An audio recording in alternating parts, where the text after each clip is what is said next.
you guys, and welcome back to my channel. If you are new here, then welcome.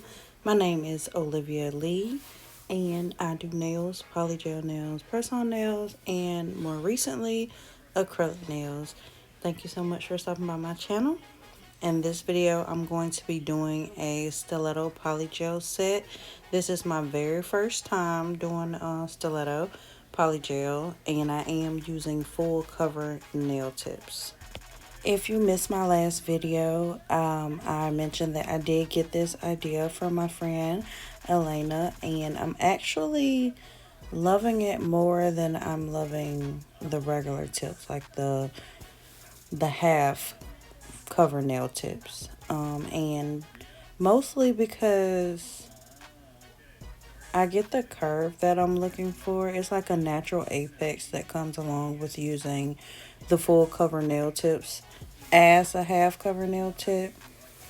And I really have been enjoying it. I wanted to just try the polygel and stiletto because I'm usually doing square because it's a comfortable shape for me.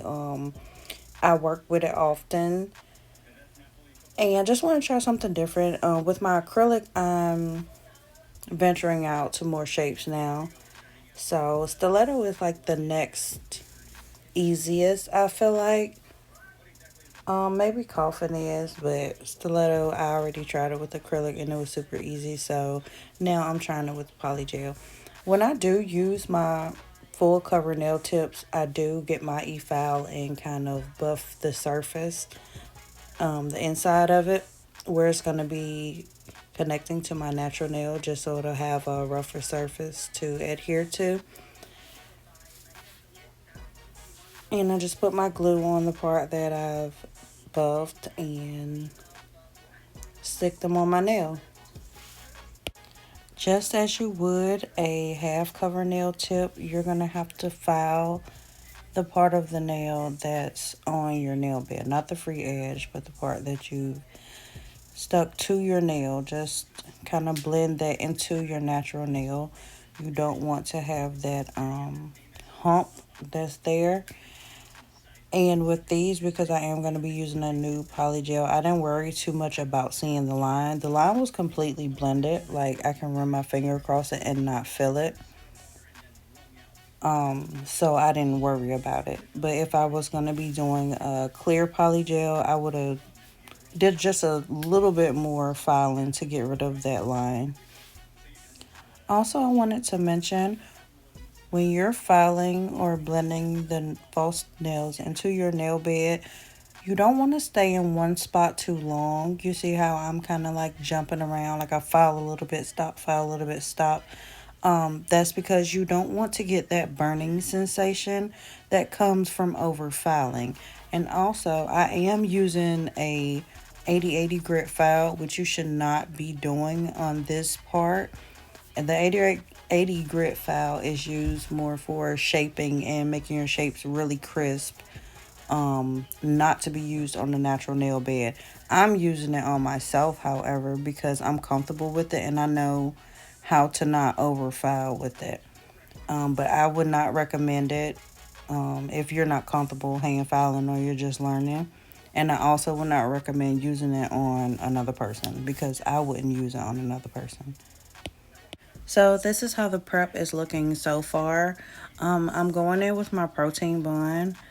And I don't put protein bond on all of my nails at once because one thing I did learn in nail class was that it only lasts for 10 minutes. It only dehydrates the nail for 10 minutes. After 10 minutes, your natural oils in your nail bed are going to start to come back. So I know I'm not going to be on to all the rest of my fingers in 10 minutes. So I'm not going to waste the protein bond by going ahead and putting it on all fingers just to have to reapply it when I get to that particular finger, if that makes sense.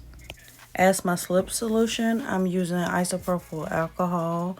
I believe this is the 90% one. I don't really particularly think it matters, but that's just my opinion. I have used actual slip solution for polygel once before, and it did not work too well for me. I was not impressed at all. Alcohol has always worked for me, so that's what I'm going to stick with. Always stick with what works for you. People can tell you, "Oh, try this and try that," and you can try things, but if it don't work for you, you don't have to stick with it just because it's a particular brand or because everybody else is using it. Do what works for you. I stand strong on that, and you should as well.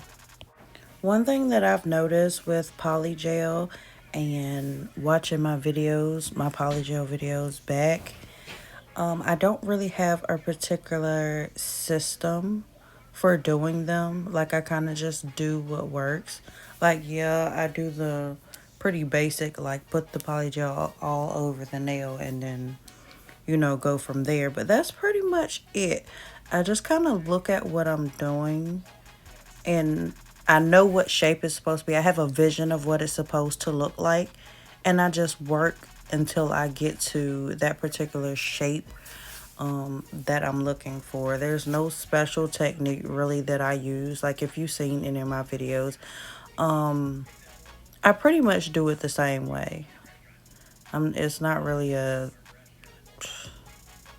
something I could be like, yeah, do this, do this, do this. Like I don't know. I would say your best bet is just to have the vision of what it looks like in your head, and then work until you get to that shape.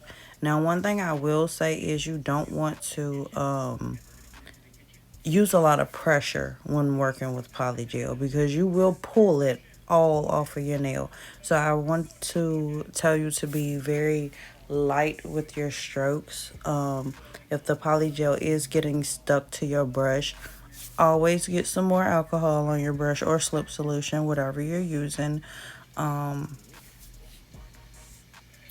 yeah, that's pretty much definitely something that you will want to remember is it's just to not be too heavy handed. Of course, also, you don't want to be flooding your cuticle area with the polygel. You want to make sure that you do clean up around that area. The polygel brush that you're using more than likely is small enough where you can just, go around your cuticle before you cure and like just kind of mold that polygel off of your cuticle if you did get to it. Get too close to it or over it. It's really easy to clean off. Also, you don't want to use a ton of alcohol when working with your cuticle area because it will make the polygel run a lot more. I usually use a dryer brush when working in my cuticle area. Another tip that I would say is don't make the size of your nails super thick. Like it took me a little bit to learn that when working with polygel, but there's little to no polygel on the sides of my nails. Like the part that I'm filing on right now, there's very little polygel there. And by not making it bulky there, my nail isn't super thick. It doesn't look super wide. I don't have to go in and do a ton of filing to slim it down. So this is the part where I was saying you should use your 80/80 grit file. It's for the shaping and it definitely takes off a lot of polygel. If you want to debulk a little bit without using the e-file, the 80/80 grit file is great for that. It's also really great for getting a super crisp shape. It's one of my favorite files to use, obviously, because I use it all the time. So yes, and look at this shape. I think it's so crisp and smooth. I love it. And before I buff, I go in with some cuticle oil and I rub it all over my nails. And then I buff because it really gets the scratches out and it helps to smooth the nail down really, really well. I just recently started doing this. I've seen it somewhere on Instagram and I really wanted to try it. And it works super well. So I do 10 out of 10 recommend putting cuticle oil over your nails before you start buffing. So after I finish with this process, I do go and wash my hands with some really soapy warm water and I use my scrub brush. And it is the end of your polygel application, you have a nice clean base to do whatever design you decide to do. I decided to do a 3D chrome design. I didn't show you guys, but that's what I decided to do. It didn't turn out perfectly because it's my first time trying it, but whatever, it's fine. Thank you so much for watching this video. If you made it to the end, please give this video a like. If you enjoyed it, hit that subscribe button and that post notification bell. I have some more videos for you guys, and I hope you stay tuned. Until next time, you guys, I will catch you in the next one.